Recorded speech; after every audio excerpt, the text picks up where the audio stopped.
Hi there viewers, hope you are doing well. Welcome back to our new tutorial. In this tutorial we will see how to change a copyright year automatically using JavaScript. Currently you can see right here the date is 2019 but still it's 2020-22. So we can automatically change the date using simple JavaScript. So let's get started. Right here the year is written in text, so we will not use any text here.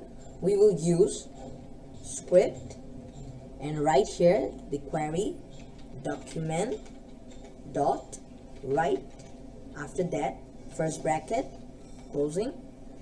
In this first bracket we will write new, then we will take object date with the first bracket.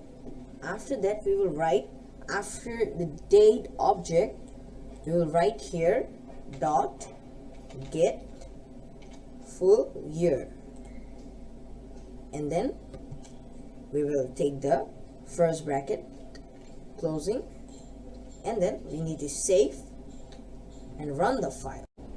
Right here you can see the date has been changed to 2022 automatically, where there is not written any code, just a simple script. The date changed. I hope this tutorial helped you. Thank you for watching this tutorial.